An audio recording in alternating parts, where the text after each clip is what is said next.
Hey there, folks. Buckle up because I've got a wild story that'll make your jaw drop. It's about the time my nosy HOA neighbor, Linda, tried to tow my beloved pickup truck right from my driveway, claiming diesel vehicles were against the rules. I'm Jake, just a regular guy living in a sleepy little suburb called Maple Grove, about 20 minutes outside Columbus, Ohio. And let me tell you, this whole mess turned my quiet life into a full-on neighborhood showdown. Picture this. A cul-de-sac lined with cookie-cutter houses, kids riding bikes, and an HOA that acts like they're the FBI of lawn care. Yeah, that's where this all went down. So here's how it started. I've lived in Maple Grove for about 5 years, and I've always kept to myself, mow my lawn, wave at the neighbors, and call it a day.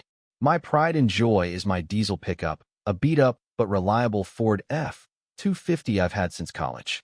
It's not fancy, but it gets the job done, and I park it right in my driveway, never blocking anybody. The HOA, though, they're like hawks, always slapping notices on my door about dumb stuff. Trim your hedges, no basketball hoops, blah blah blah. I usually just toss those papers in the trash and move on. Big mistake, because Linda, the queen bee of the HOA, had been watching me like I was some kind of criminal. One Saturday morning, I'm groggy, barely awake, when I hear this god-awful clanking noise outside. I stumble to the window, and there's my truck, me baby, being hoisted onto a tow truck like it's headed to the junkyard. I throw on a t-shirt, sprint outside in my boxers, and I'm yelling, "Hey, what the hell's going on?" The tow guy looks at me like I'm a lunatic, says some dude called and said the truck wasn't starting, needed it hauled away. I'm like, "Buddy, I didn't call anybody. This is my truck, parked at my house." After some back and forth, he unhooks it, mutters an apology, and peels out. I'm standing there, heart pounding, thinking, who in their right mind would try to steal my truck like that?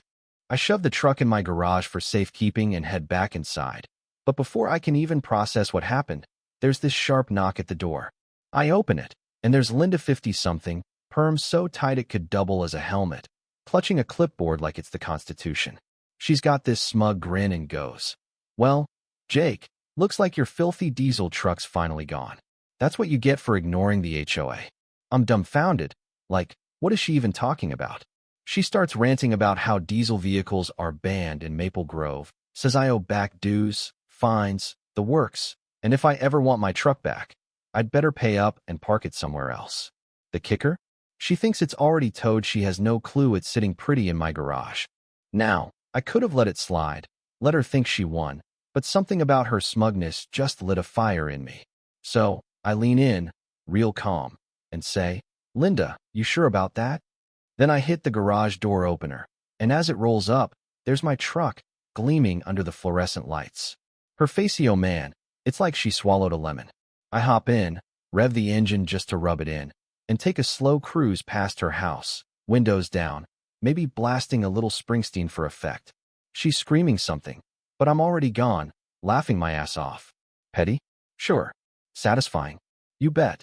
I figured that'd be the end of it, but a few days later, I get this official-looking letter from the HOA, listing all these fines for violating community standards and disrespecting the bylaws, by get this not letting my truck get towed. I'm like, are these people for real? So, I dig into the HOA's website, download their bylaws, and spend an afternoon slogging through pages of jargon. Guess what? Not a single word about diesel trucks being banned. Nada. Zilch.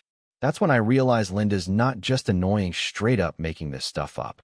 I'm not one to back down, so I call up a lawyer, Sarah, who specializes in HOA nonsense. She's like, "Jake, this is gold. If you can prove Linda tried to tow your truck illegally, we're talking criminal charges." I'm hesitant. Nobody wants to ruin someone's life over a truck, right? But Sarah tells me to gather evidence, keep records, the whole 9 yards. I'm thinking, okay, maybe I'll just scare Linda into backing off. That is, until she strikes again. A week later, I'm out for a jog, not even gone an hour, and I come back to find my truck missing. Not in the driveway, not in the garage, gone. I'm livid, shaking, picturing it scrapped for parts. I call the non-emergency police line, file a report, and then ring Sarah. She's practically giddy, says, "Jake, this is a slam dunk now." Turns out, Linda didn't just call a tow company this time. She rented a damn tow truck herself, waited for me to leave, and hauled my truck away like she's in some heist movie. The cops track it down in, you guessed it, Linda's garage, surrounded by piles of junk. She had to move to hide it. I mean, who does that? From there, it's like watching a house of cards collapse. Sarah pushes me to file a formal complaint with the HOA's parent organization, and I lay it all out: the harassment, the attempted theft, the actual theft. To my surprise, they don't mess around. They sent me a letter apologizing, saying Linda's been kicked off the board, effective immediately. Word spreads fast in Maple Grove, and suddenly Linda's the neighborhood pariah. People start whispering about other stuff that's gone missing over the years: bikes, tools, you name it, and I'm wondering if she's been pulling this crap for ages.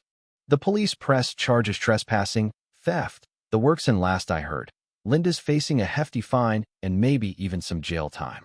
I drive by her house sometimes, and there she is, glaring from her porch, but I just smile and wave, my truck rumbling loud and proud.